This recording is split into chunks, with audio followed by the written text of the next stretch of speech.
आपला पाडवींच्या विरोधामध्ये काढला निषेध मोर्चा। आपण पाहत आहात एबीपी माझा, उघडा डोळे बघा नीट। चितळे बंधू 75 वर्षांच्या आपुलकीचं एक नवं नातं।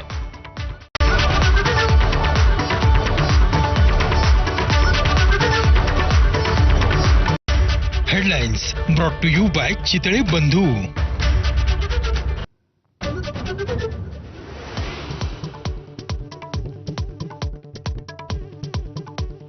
मुंबईतील कुर्ल्यामधल्या अपघातात बेस्ट बसची अनेकांना धडक। कुर्ला एसबीएस रोडवरील घटना, 20 जण जखमी तर 3घांचा मृत्यू झाल्याची माहिती।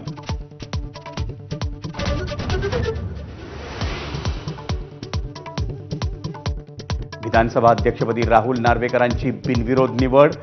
पुन्हा येईन असं न म्हणताही परत आलात। फडणवीसांची टोलेबाजी तर नार्वेकरांसाठी अध्यक्षपद रिक्त करणाऱ्या पटोलेंचे आभार। एकनाथ शिंदेंचाही टोला।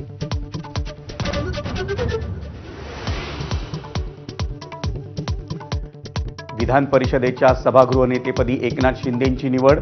एबीपी माझाच्या बातमीवर शिक्कामोर्तब तर विधानसभेत फडणवीस सरकारचा विश्वासदर्शक ठराव मंजूर।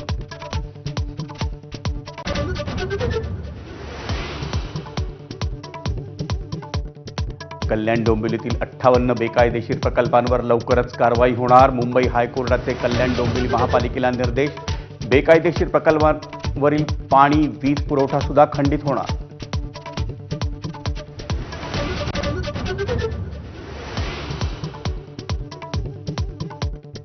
एक देश एक निवडणूक विधेयक येत्या हिवाळी अधिवेशनात मांडणार असल्याची माहिती।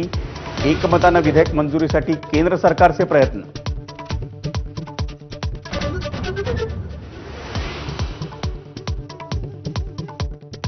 राज्यामध्ये थंडीचा हुडहुडी भरवणारा कमबॅक। मुंबई महाबळेश्वरपेक्षाही गारेगार।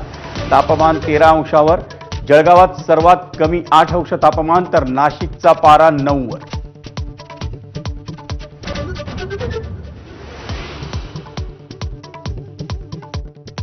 सिद्धिविनायकाच्या मूर्तीला 11 ते 15 डिसेंबर दरम्यान सिंदूर लेपन। गणेश भक्तांना 5 दिवस प्रतिमूर्तीच्या दर्शनाचा लाभ घ्यावा लागणार।